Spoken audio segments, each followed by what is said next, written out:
Ang unang gagalaw. Unang kakatayin. Sige, galaw. Hop!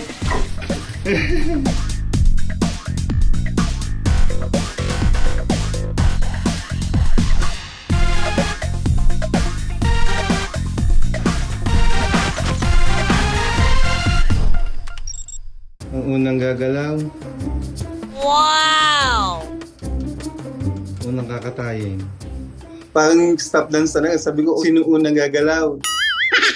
May nagwiwigil kasi na buntot dun eh.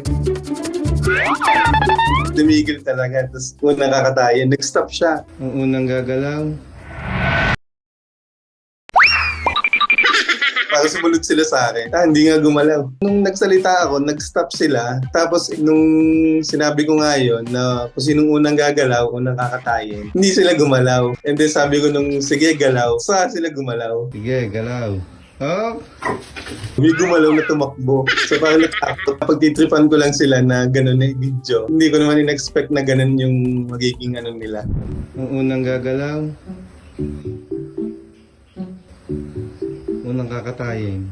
Makukulit sila. Takbo lang din ang takbo pag may tao. Tapos naisipan ko lang na i-video. Hindi ko naman in-expect na gano'n yung magiging reaction ng mga baboy.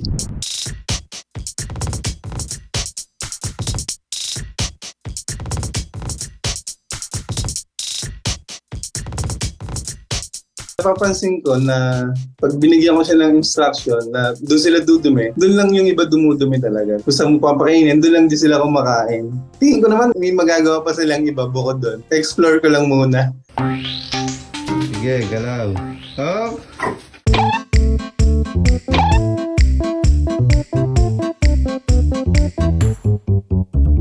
If you habituate yung animals, yung frequency ng pagsasabi mo at ginagawa nun, at merong places of reward, kumbaga sa na-train mo siya to act, mag-freeze on a certain occasion, let's say na possible yon dahil matalino ang mga baboy eh.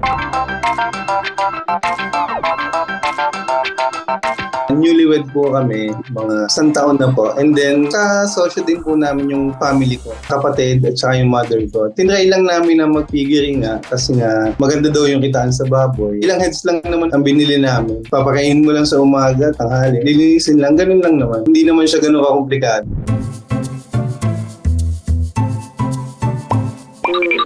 Hindi man sila nakate. Kompleto pa naman sila. Ang unang gagalaw.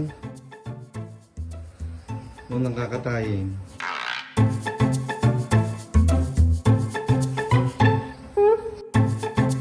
Sige, galaw.